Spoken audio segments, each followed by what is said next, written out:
Joseph Mobutu est un jeune journaliste à l'époque où le Congo est encore une colonie belge. Nommé chef d'état-major lors de l'indépendance en 1960, il se révèle un homme de pouvoir habile et rusé. Avec l'aide de la CIA et la complicité de la Belgique, il trahit son père spirituel, le leader nationaliste et premier ministre, Patrice Lumumba, qui est sauvagement assassiné. S'ensuivent 4 années de troubles et une guerre civile que le général Mobutu remporte avec l'appui des puissances occidentales. Un an plus tard, en 1965, lors d'un coup d'État militaire, Mobutu s'autoproclame président, élimine toute velléité d'opposition et instaure un parti unique à sa totale dévotion, le MPR. Le Congo rebaptisé Zaïre traverse la période la plus sombre de son histoire, le moboutisme est érigé en religion d'État et le culte de la personnalité atteint son paroxysme.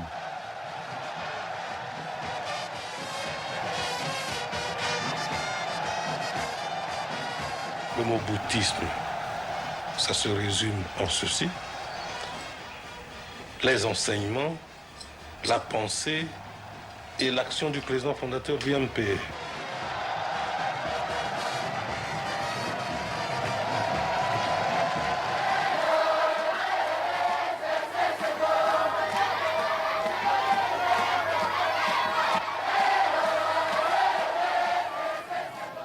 Lorsqu'on a affaire à un peuple comme le mien, on ne peut pas se sentir fatigué. Un chef qui se sent aimé, et vous voyez ce plaisir de se savoir aimé par son peuple.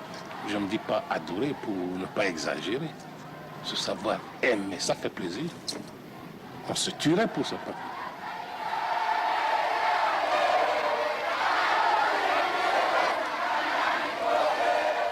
À partir de ce moment-là, toutes les forces qui avaient tendance à s'agiter ou à essayer de réclamer contre le pouvoir étaient matées. C'était le triomphe. En 1970, c'était le grand triomphe de Mobutu. Il était le maître après Dieu, l'unique propriétaire du pays, l'unique propriétaire des richesses du pays, l'unique propriétaire des vies de tous les gens qui étaient dans le pays. C'était la dictature à l'état pur.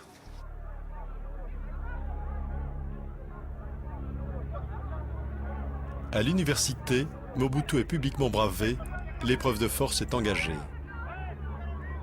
Les militaires tirent à bout portant et emportent les corps.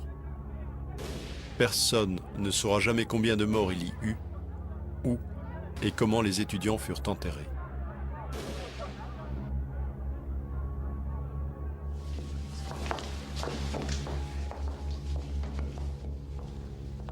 Les leaders de la contestation passent en jugement.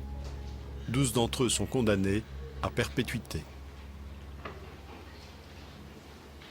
Pourquoi est-ce qu'on doit faire cette interview dans cette clandestinité? C'est parce que on est plus libre d'expression.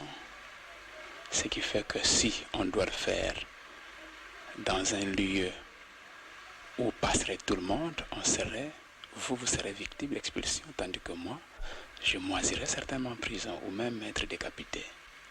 C'est tellement grave. Tellement grave que personne ne l'ose. Personne ne peut pas. Personne n'ose ça, voyez-vous.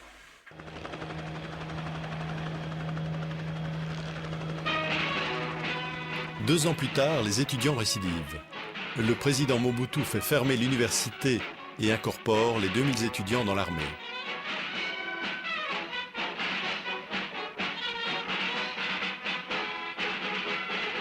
Loin des auditoires, ces nouvelles recrues apprennent à obéir et à se taire, à défiler et à ramper.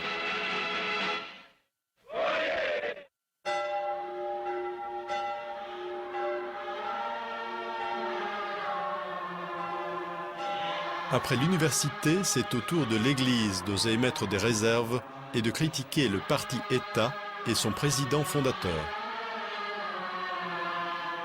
J'ai toujours essayé de défendre ce que je croyais être la vérité et la justice.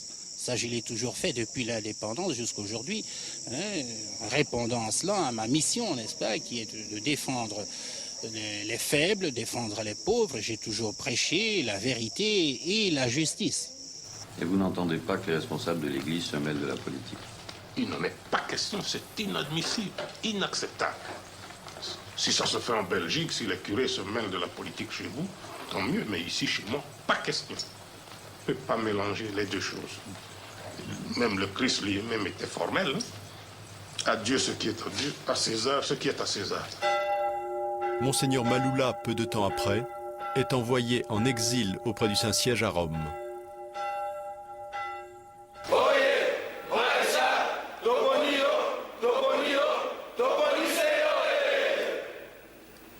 Soldats zaïrois, notre serment. J'exile, fidèle au président fondateur, fidèle au président fondateur, fidèle au Père, fidèle au Père, fidèle au Père. Il était question de préparer un coup d'État militaire à la date du 30 septembre. La seule possibilité, c'était mon élimination physique. 5 ou 6 jours avant le coup, un adjudant est venu me mettre au courant et on a remonté la filière. Ils sont au nombre de 29, donc civils et militaires, oui. Aux arrêts. 12 généraux sur 21, si je suis bien informé, ça fait quand même un beau total. Et alors? Ça montre l'ampleur de ce complot, non? L'ampleur, je ne crois pas. Il ne faut pas dire ampleur pour une armée de 60 000 hommes.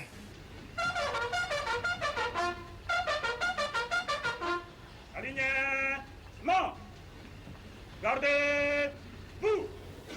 Major des forces armées zaïroises coupables de trahison, de complots militaires et de manifestations et réunions publiques sans autorisation. Les condamne en conséquence aux peines suivantes.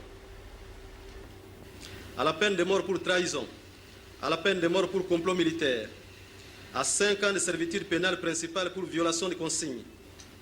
Prononce une peine unique, la plus forte, soit la peine de mort. Au général, je suis innocent, mon chef m'a blanchi et j'ai introduit mon recours en annulation auprès de mes avocats. Bonsoir, mon général. À l'issue du procès, 13 officiers sont exécutés. Je suis à vous.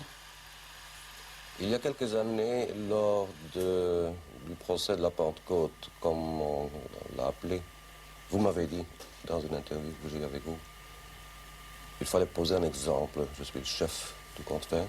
Il fallait poser un exemple. Est-ce la même motivation qui est à la base des condamnations, des exécutions du procès le plus récent? Vous avez toujours cette idée-là.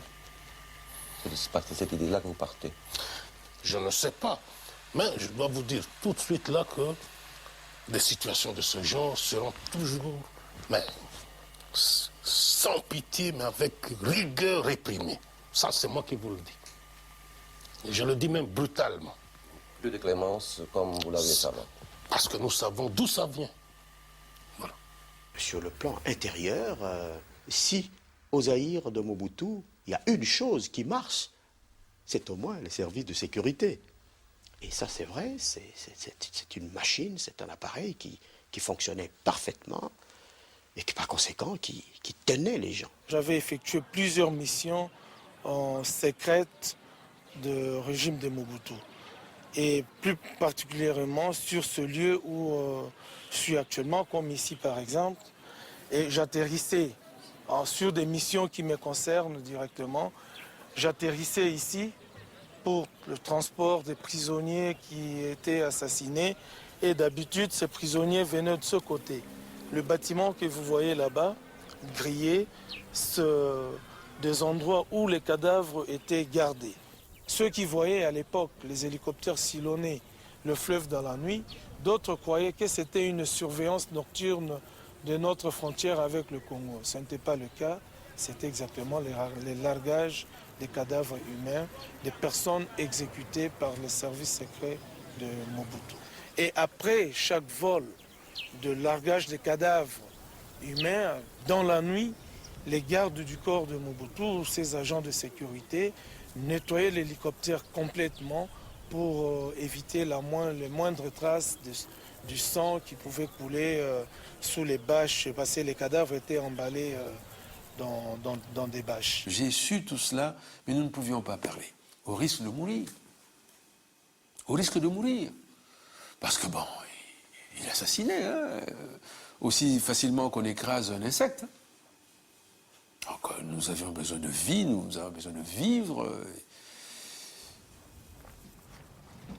Tu vas parler aussi congolais? Non, tu n'aimes pas les journalistes. Qu'est-ce qu'ils font les journalistes? Ils font des photos. Ils écrivent aussi. Hein? Parfois méchamment, contre papa. Hein? Voilà. Il sait au moins que vous écrivez de temps en temps des méchancetés contre son papa. Un Congolais.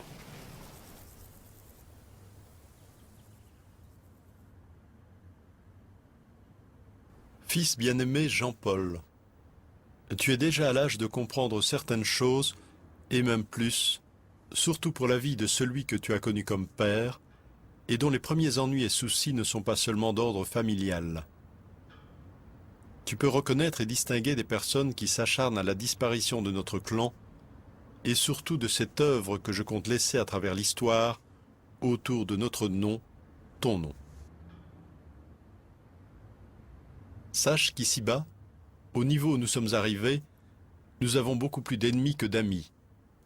Même ceux en qui j'avais confiance et qui sont même proches de la famille nous trahissent soit directement, soit indirectement dans tous leurs agissements.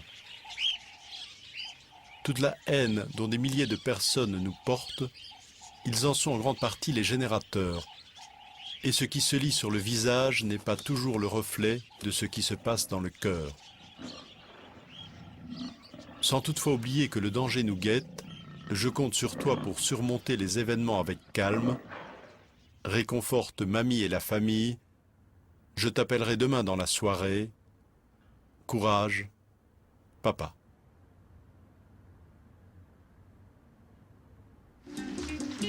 Yamama Mobutu Sese Seko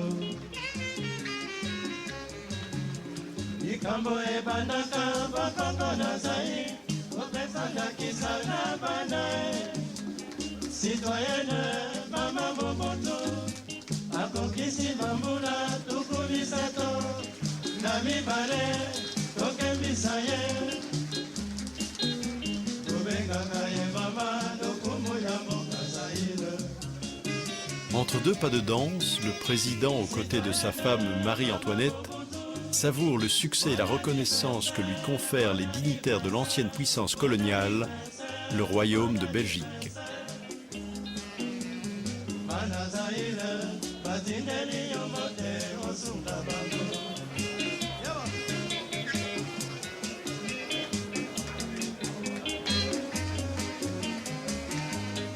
Mama Mobutu, Marie-Antoinette's first wife, they were married, I believe, when she was 14 and he was 16.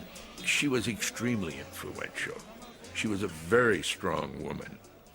Sometimes when I was seated with him and he had done something that which she did not approve, she would storm into the room and begin to let him know in no uncertain terms that she was unhappy with his decision.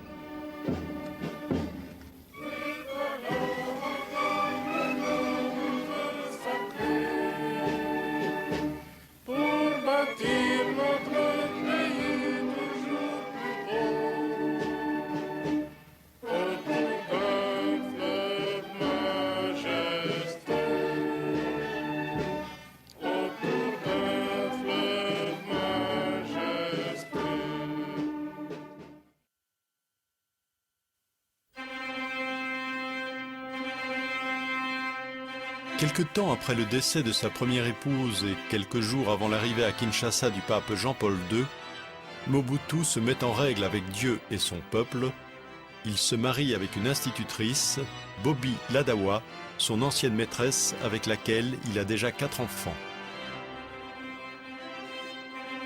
La deuxième femme, vous savez, c'était un deuxième bureau, comme on dit ici. C'était la concubine, la maîtresse, comme vous dites chez vous. Toute sa vie, cette femme s'est comportée en maîtresse. Pour la petite histoire, ça peut être intéressant qu'elle avait notre jumelle qui s'appelait Kossi et qui est devenue la femme de Mobutu. Les deux. Les deux sont devenus la femme de Mobutu. J'étais toujours étonné, mais j'ai toujours mis ça sur le plan de la tradition africaine. Comment deux femmes, deux jumelles peuvent partager le même amour, je dirais. Et j'ai vu que ça s'organisait très très bien, c'est-à-dire qu'ils partageaient les choses équitablement et qu'ils aimaient profondément ces deux femmes. Mais tout ça s'organisait très bien à table. Elles étaient toutes les deux. En voyage officiel ou officieux, elles étaient toujours là. Et ça s'organisait assez bien.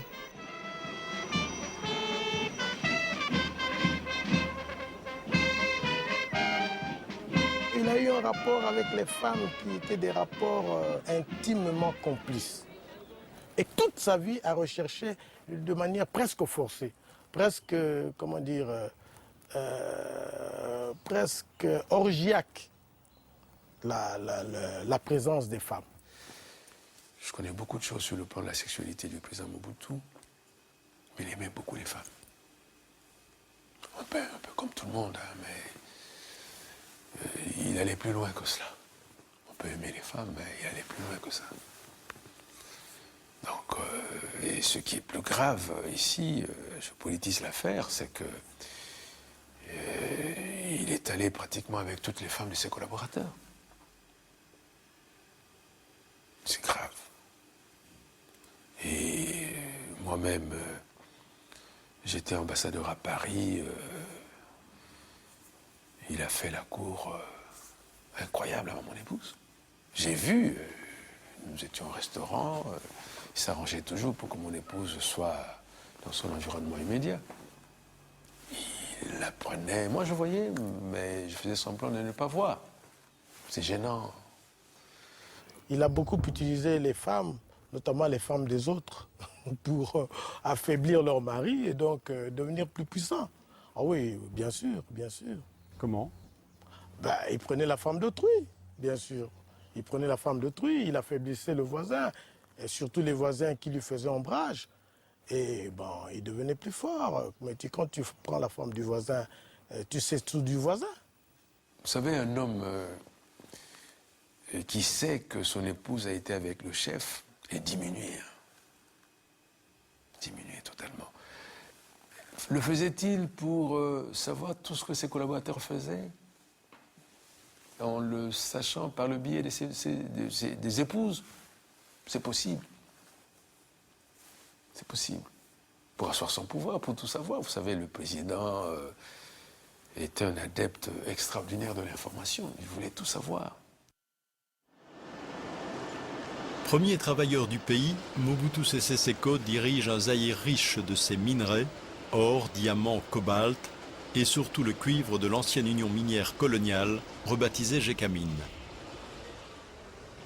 Le président, enivré par une telle puissance économique qui enrichit les caisses de l'État, voit son pouvoir renforcé.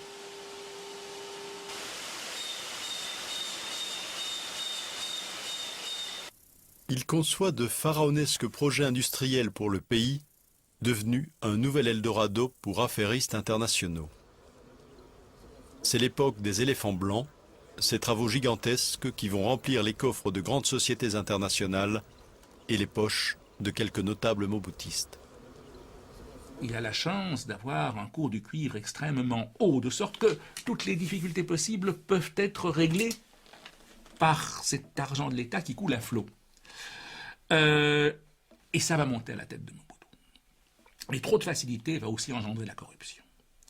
Et cela va lui monter à la tête tant et si bien qu'il va véritablement, si j'ose dire, se prendre pour Mobutu. Vous savez que le Zaïre à ce moment-là est un dragon. un dragon qui se compare au dragon de l'Est asiatique. Un taux de croissance extraordinaire de 7,5% par an à partir de 1967, un taux de progression industrielle de 12,5%. Donc c'est l'apogée. C'est un symbole. J'ai vécu ces années-là, des années de folie. Tout était permis. On pensait qu'avec la hausse du cuivre, tout était permis. Et ça, c'est l'oubli. C'est là, le déclin a commencé exactement à cette époque-là.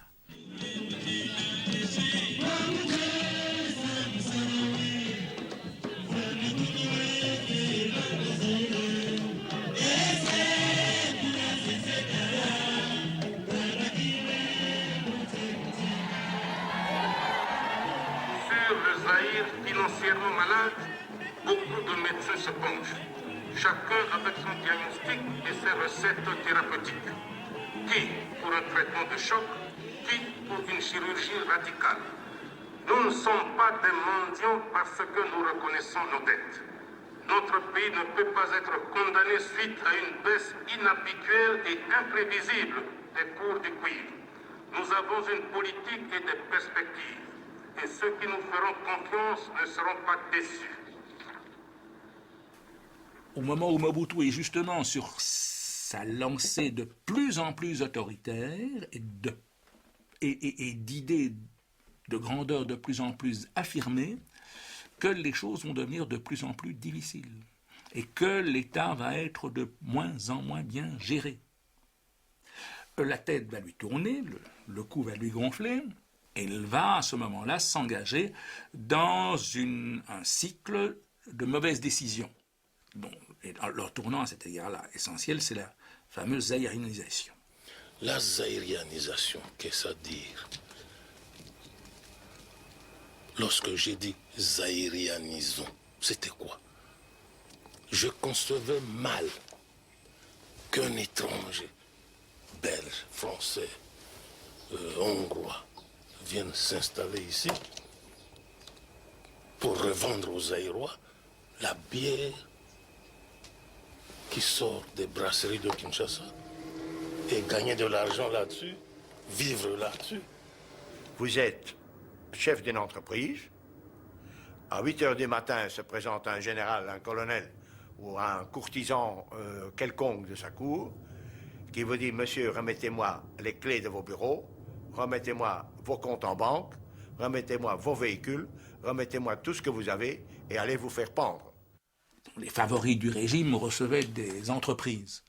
Et ces entreprises, mon Dieu, ils ne les géraient pas toujours, ils se contentaient souvent de les écrémer.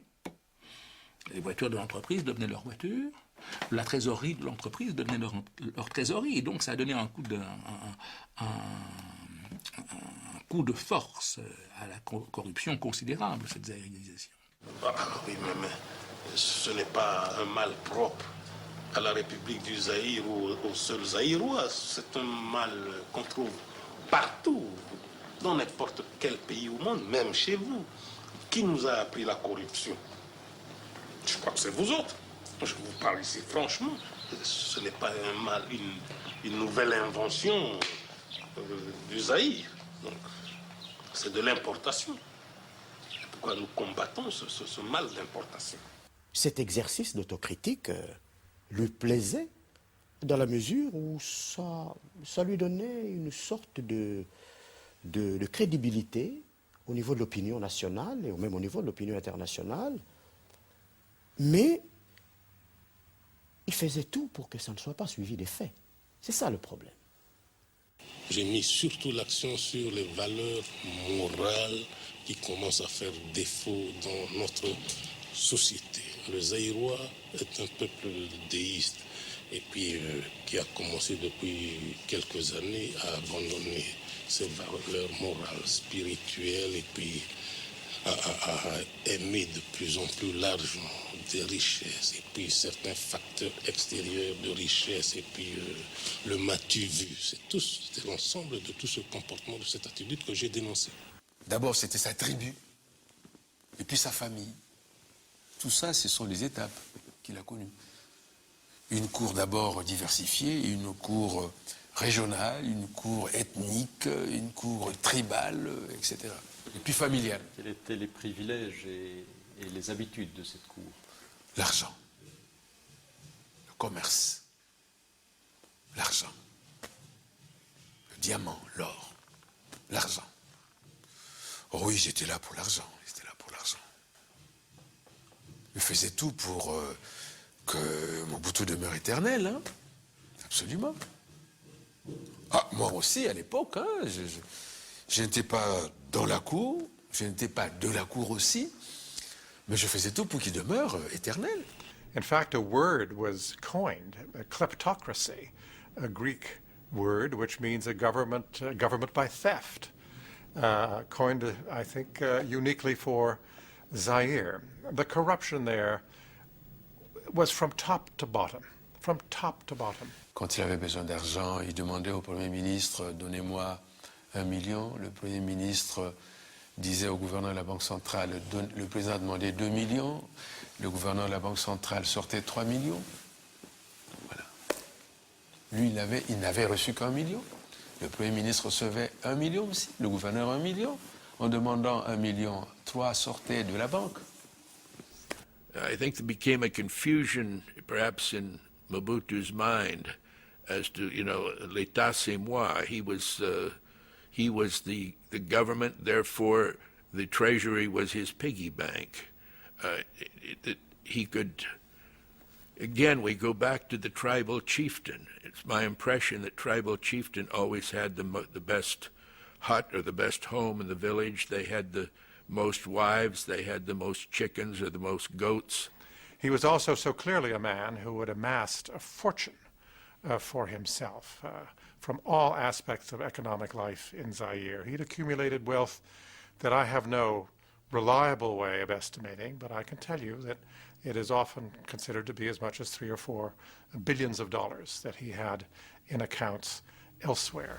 Alors vous avez une dizaine de propriétés en Belgique, c'est ce dont on parle aussi, 2 en France, 1 en Suisse, Portugal, Espagne, plusieurs ici. C'est ça la fortune. C'est avec la dotation présidentielle Madame, que... selon vous, c'est ça la fortune? Si c'est ça la fortune, alors dans cette condition, madame, eh bien, c'est la tête de quelqu'un qu'on veut. Lorsque chez vous, il n'y a que le mot argent à la bouche, celui qui vous arrache ce beefsteak de la bouche, c'est un homme à abattre. Voilà la vérité. Il y a d'autres estimateurs. Laissez-moi continuer.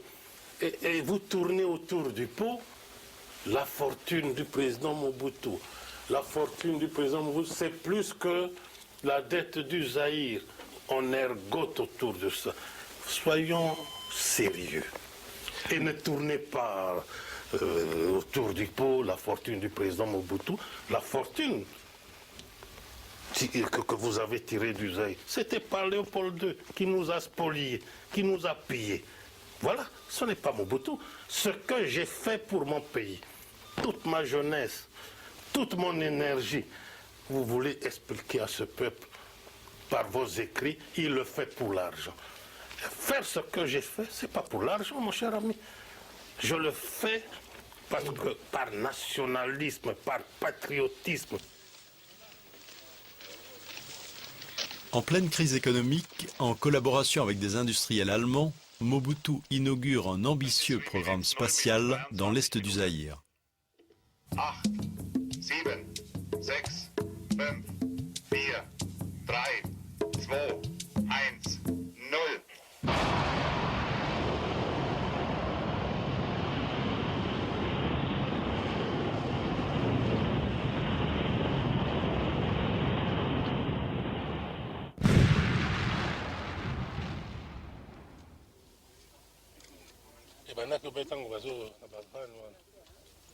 Bon, c'est ton résultat quand même. Hein. Il y a eu une vanne qui n'a pas marché. Oh oui, propulsion, il équipe bien.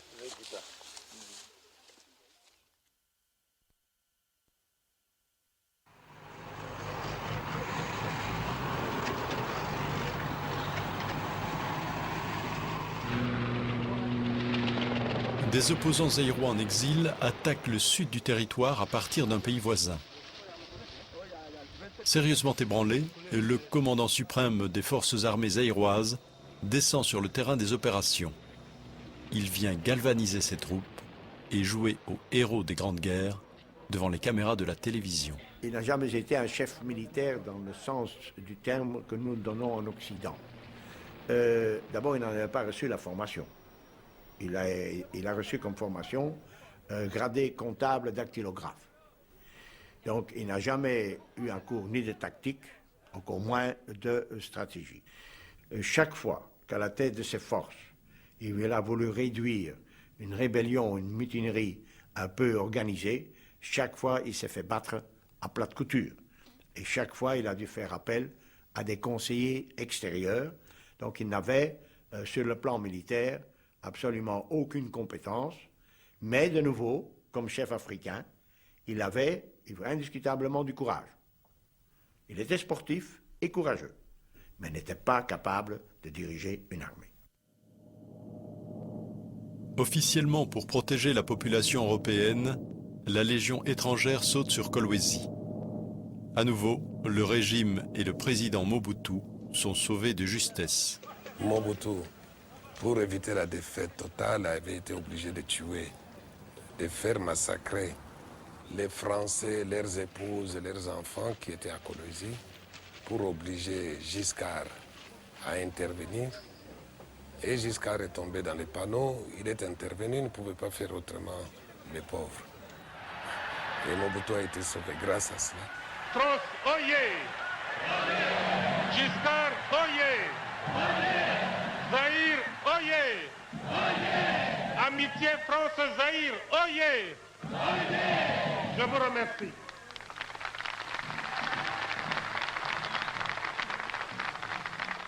Chaque fois que son armée subissait des défaites, des reculades, lui, il augmentait en grade. Chaque fois. Et ça, c'est quelque chose qu'on ne comprenait pas. Il parvenait à transformer ses défaites en victoires.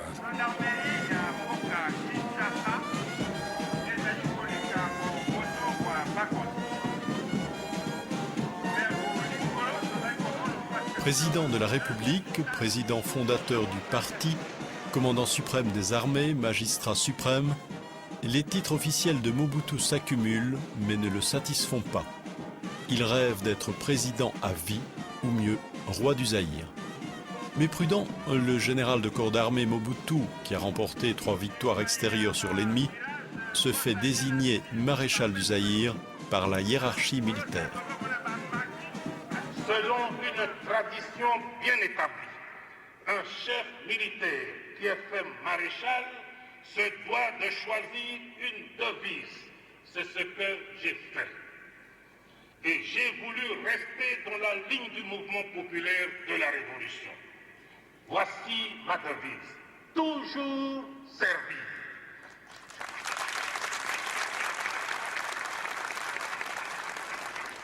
Interdiction d'exercer les droits civiques et politiques pendant 5 ans à l'endroit d'Engalula, Tshisekedi. 13 parlementaires, dans une lettre ouverte très critique adressée au président, dénoncent le régime et la corruption institutionnalisée. Parmi eux, Étienne Tshisekedi, l'artisan de la première constitution, l'ex-ministre de la Justice et de l'Intérieur. Tout Zaïrois, de par sa naissance, est membre d'un père. Or, comme dans un parti, il y a ce qu'on appelle le règlement intérieur, qui entraîne la discipline du parti. Donc, vous voyez, dans un parti où l'on n'a pas adhéré librement, et dès qu'on y applique la discipline du parti, qui normalement ne peut se comprendre que dans un parti où l'on a adhéré librement, vous voyez que tout de suite, ça donne lieu à énormément d'abus. Tshisekedi et les parlementaires dissidents ont osé élever la voix. Ils sont rapidement arrêtés pour outrage au chef de l'État et condamnés à 15 ans de servitude pénale. L'opposition d'abord, selon vous, c'est quoi? Ne me dites pas, est-ce que les aigris ont un certain droit aux Zaïre? Je vous dirais oui. Les aigris, ça existe dans mon pays. Lorsque Tshisekedi a été mon ministre de l'Intérieur, mon ministre de la Justice, lorsqu'il a été pendant 7 ans vice-président de notre Assemblée, président, directeur général, délégué général d'Air Zaïre, ambassadeur. eh bien, depuis qu'il a perdu tous ses titres, il devient aigri et pour vous, c'est un opposant. Les 13 parlementaires sont bel et bien en prison, gardés militairement, avec interdiction formelle de visite. Leur statut maintenant, c'est ce que les juristes appellent une mort civile, en quelque sorte. Je crois que c'est ça. C'est à eux à se conduire pendant cette période convenablement un point, c'est tout. Et ce même Mobutu qu'on chantait hier, avant-hier, on le traîne dans la boue. Ne confondez pas les choses. Mais est-ce qu'ils doivent chanter encore alors vive Mobutu? Comment? Je n'ai pas besoin de cela. Croyez-moi, je n'en ai pas besoin. J'ai besoin de 27 millions de citoyennes et de citoyens que je dirige. Eh bien, les quelques aigris là, comme on le chante chez vous, les chiens aboient, la caravane passe. Et c'est une caravane de 27 millions d'habitants. En République du Zaïre, on s'exprime librement et clairement. Et dans la discipline du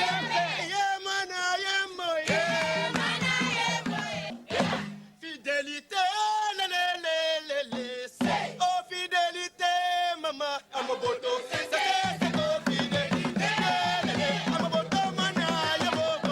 Il avait imaginé un système de manège forain.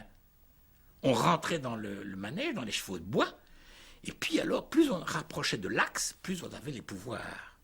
Mais si on n'était pas tout à fait, si les intrigues se nouaient, et que bon, il y avait des oppositions, eh bien on reculait. Alors il y avait tout ce système, n'est-ce pas, mobutiste, typiquement mobutiste, mais finalement qui est repris, je crois, par tout le monde.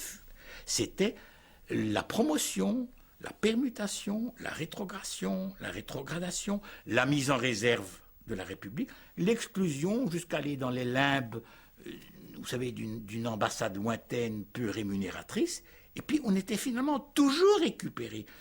Tous ceux qui étaient éliminés avaient toujours l'espoir d'être mis en réserve. Il y avait toujours possibilité, n'est-ce pas, d'un retour et d'un pardon accordé par le père fondateur. Je peux affirmer, un peu comme le bon pasteur de l'Évangile, je connais mes compatriotes et mes compatriotes me connaissent. Je dois parfois frapper, et même très durement. Mais comme vous le savez, nous vivons sur la terre des hommes. Et si un chef doit savoir punir, j'estime que le pardon est quelquefois nécessaire. Ceci dit, mon chemin est simple. Vous êtes aujourd'hui bénéficiaire des mesures d'amnistie que je viens de prendre. Vous sortez de la prison. Vous rentrez d'un exil. Le lendemain, vous recommencez. Aussitôt, je vous reprends et vous retournez en prison. Nous refusons cette offre d'amnistie pour des raisons objectives. Nous devons aussi, en rentrant, entrer dans le MPR, c'est-à-dire renoncer aux principes pour lesquels nous avons lutté pour le moment. Donc, en quelque sorte, faire une reddition sans condition. Aussi, nous refusons de le faire dans des conditions humiliantes et dégradantes. Faire amende honorable, aller nous mettre à genoux, faire allégeance devant le président Mobutu, nous estimons que cela est une abjuration politique grave que l'histoire et le peuple ne peuvent jamais nous pardonner. Boyoki, ancien premier commissaire d'État, ce qu'on a évité la Kotanga Kombonaye, citoyen Gounz, Boyoka qui va déclaration il y a salé à Bruxelles. À Kepe Kosala en Amérique, à l'objet 30 juin, à l'ingé réconciliation, à Zali Kozongo. Après c'est date où il y a Zali Kozongo.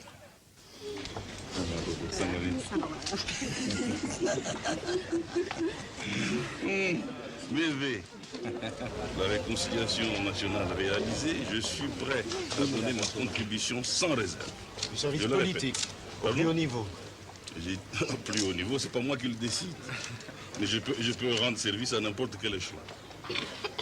Ça veut dire que vous reniez tout ce que vous avez écrit ces dernières années sur le régime?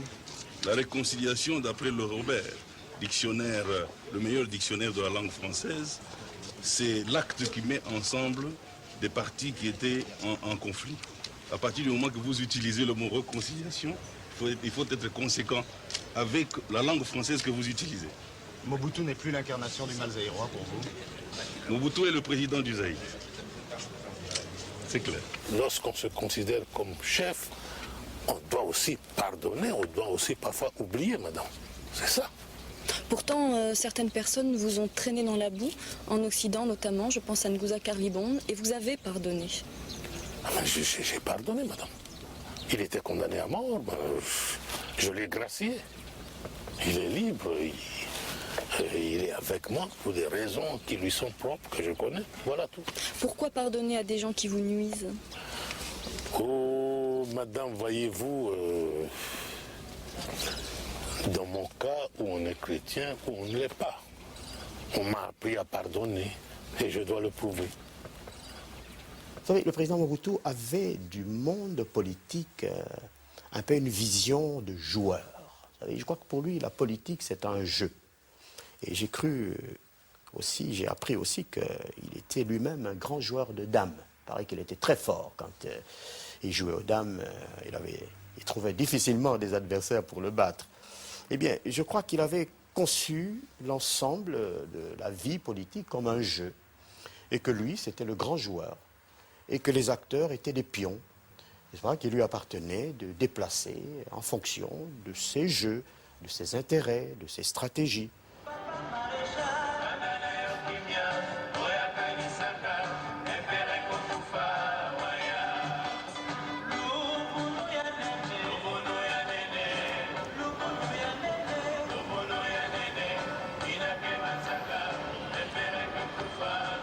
Maréchal du Zaïre, ta perspicacité et ta sagacité, transcendées du ciel comme une science infuse, de façon prime sautière, sont sans pareil. Ô toi, candidat de l'unité, ego elegivos, ut vitam habeam, non pereiam in tenebris.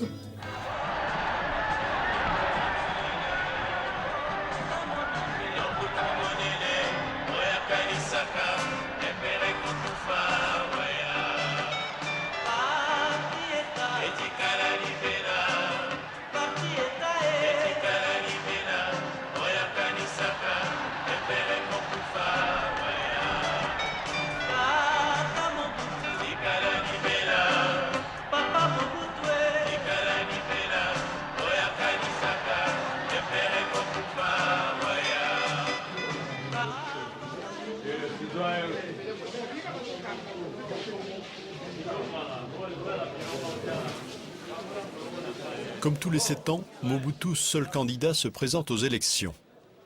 Les électeurs ont le choix entre 2 bulletins, un bulletin vert pour l'unité et la paix, un bulletin rouge pour le changement et le désordre.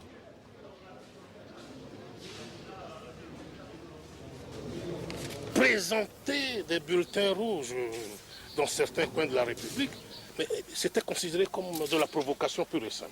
Ça n'était pas facile. Et il faut le comprendre et le retenir la chose. Ça n'était pas facile de faire admettre à certains citoyens de la République du Zaïre que élection signifie 2 bulletins. Et bien, les gens qui chantaient, qui dansaient, disaient ben, nous allons vous voter à 500%. Ailleurs, on disait à 1000%. Vous voyez, considérons ça comme un excès de zèle et n'allons pas au-delà. Voilà tout. Il ne s'est jamais donné le titre de roi ou d'empereur. Mais il était trop malin pour le faire, mais il a substitué cela par d'autres formes de pouvoir qui étaient analogues. Le fait de se proclamer le seul maréchal du Zaïre, mais ça pouvait dire tout. Le seul de ne pas le dire, mais d'être président à vie en fait. Mais c'est ça le félin. Il n'a jamais dit, ça ne se trouve nulle part dans le texte, mais il l'a vécu. Il l'a vécu comme si le peuple lui donnait cela en cadeau. C'est le roi nègre.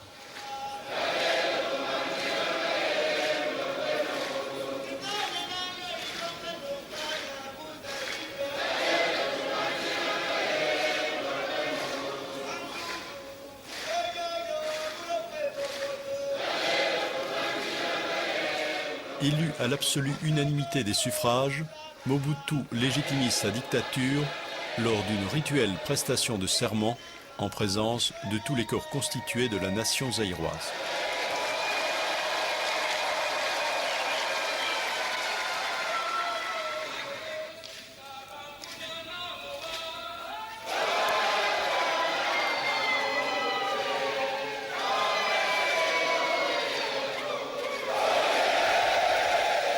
Moi, Mobutu Sese Seko Kukumbwendu Wazabanga, élu président du mouvement populaire de la Révolution et de droit président de la République, je jure d'observer la Constitution et les lois de la République du Zaïre.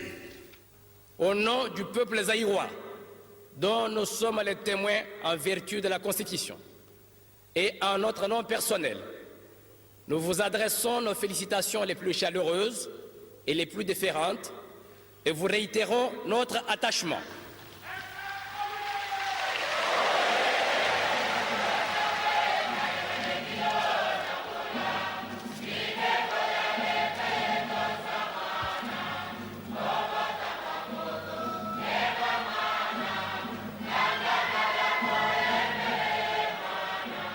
Avoir toutes ces expressions de joie chez les filles et les fils du Zaïre, toutes ces marques d'amour et d'estime envers leur chef, à observer ce climat de paix dans lequel ils vivent, je me pose la question, que dois-je faire qui puisse davantage faire plaisir à ce peuple?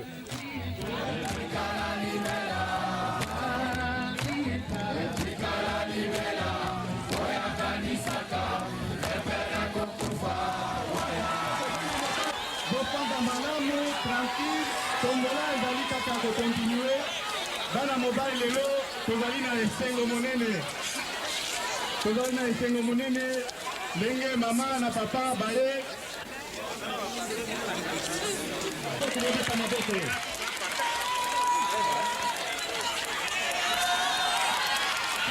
apesi bote na remerciement na mama présidente avi yamaana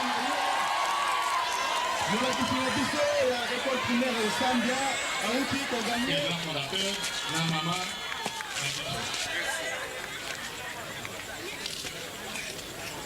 Bana mobile maboko. Bopesa maboko.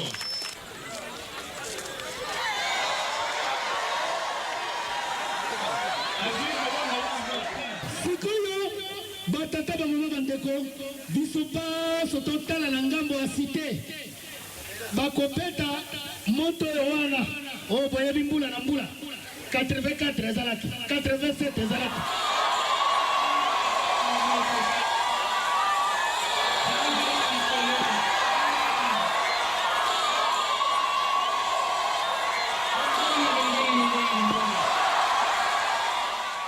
I had the feeling about him sometimes that he'd used up the pleasures in his life. If I can put them that way, if I can put that thought that way. I think that there were times when he was bored, and that increasingly his life was dominated by a kind of boredom. I thought of him as a person who had his homes in Paris, in Switzerland, in southern France, and all the money that anybody could possibly want, and had found that it hadn't brought him the full measure of satisfaction that he yearned for. He was still a person in his mid-50s, which is not all that old, and yet this kind of sober quality to him was often to be found. And I can imagine a Mobutu who felt himself increasingly in a fortress. His isolation is increased and his misery must have increased.